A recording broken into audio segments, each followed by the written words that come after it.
Coming up on Network Africa, Ethiopia's Prime Minister lauds the UN Security Council for responding to his country's call to lift sanctions against neighboring Eritrea. A group of 51 refugees from Niger arrive in Italy after being evacuated from Libya.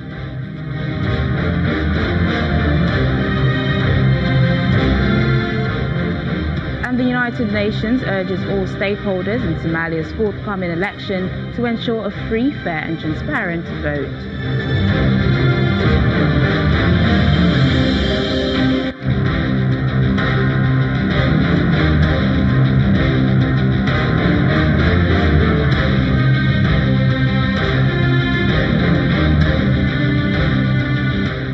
Welcome to the program, everyone. I'm Teniola Shoboale.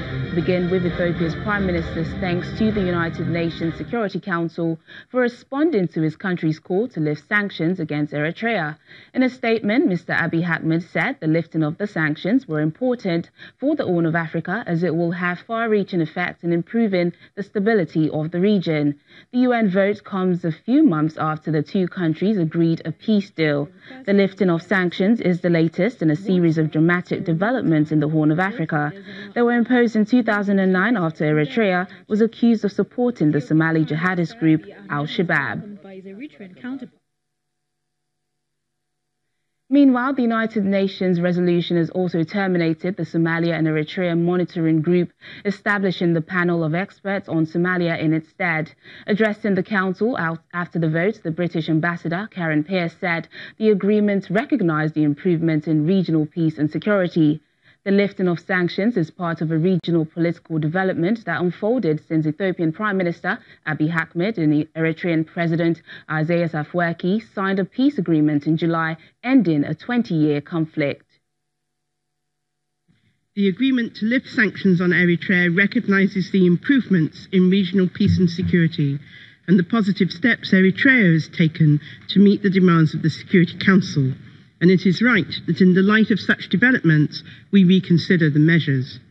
It is also right that we continue to urge dialogue between Eritrea and Djibouti on the Djiboutian combatants missing in action and on the resolution of their border dispute. We are adopting this resolution today at a time when a major and historical development is unfolding in the Horn of Africa.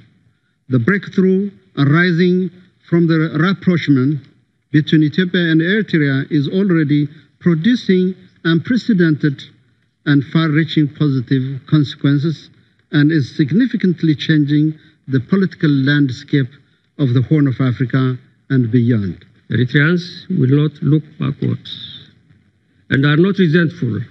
While mindful of the historical lessons of the past 2 decades, they are determined to create a peaceful and prosperous nation that is worthy of the sacrifice made for over 7 decades to build a harmonious, peaceful and confident country. Joining us now to discuss more on this is an African Affairs analyst, Alistair Wilcox. Thank you for joining us on Network Africa. Thank you for having me. It's my pleasure. Great. This lifting of sanctions is the latest in a series of dramatic developments in Eritrea. What does this mean for the Horn of Africa region? That is my heart as Africa that the world has not forgotten Africa, especially one of Africa. Remember, in that part of Africa contains a lot of great potential for the world. And in the last 20 years, or so, there has been various armed conflicts and battles and groups all around that area. And Eritrea has been a very, very bad sore taste in the mouths of the world with respect to armed conflict, starting with their conflict with Ethiopia shortly after they gained independence. And then their activities now snowball into some other areas, having to support armed groups in Somalia, also having issues with Djibouti. So the UN has always taken interest in that area, and it gladdens our heart that the world has not forgotten the people of Eritrea and the people of Ethiopia, Djibouti, and Somalia. So this sanction is a good step in the right direction.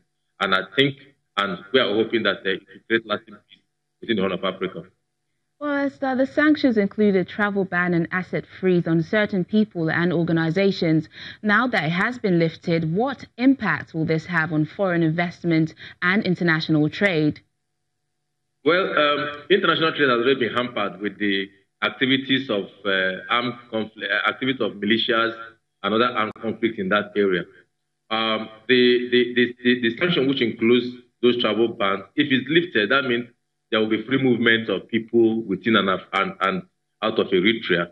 Most of the assets that are frozen by individuals will be available for trade and for development. It's left to be seen if they can be able to attract investment. Right now, what Eritrea needs is massive investment. What the entire Horn of Africa needs is investment. And investment cannot come if there is no security. That area has been volatile in a lot of times. That is where we had some of the worst sea piracy, kidnapping, and all whatnot. It's within that region. So with the fact that the UN is deeply interested in that area and they've not forgotten the area, with improved security right now, there will be a lot of massive investment that will create development for the people. Well, Eritrea was a global pariah. Some even called it Africa's North Korea. Can they maintain these new bouts of changes? Well, since the advent of the new administration in Ethiopia, Prime Minister Abiy Ahmed seems to be more reconciliatory in his approach with his neighbors. And that is why I say that the Prime Minister has taken sound steps to improve relations. Yes, I will also call Eritrea a miracle state, because Eritrea has had problems with its neighbors. I mean, imagine just having independence from Ethiopia, and in 2 years, there was a bitter civil war. You know, in the city, it's not started in the city of Badme, which is the border. And I'm happy that the new president of Ethiopia is trying to mend fences, and at the moment, has even handed back Badme to the Eritreans. Well, we hope that this new vista of friendship coming from Ethiopia, the people of Eritrea, or less of Eritrea, will take a cue from it and forge themselves on that toga of in a parallel state, and also to stop supporting armed groups in Somalia, and also try and make peace with Djibouti, because these are the areas that Eritrea has really have conflict. And why they are engaged in this conflict, clearly not many analysts can tell. Maybe out of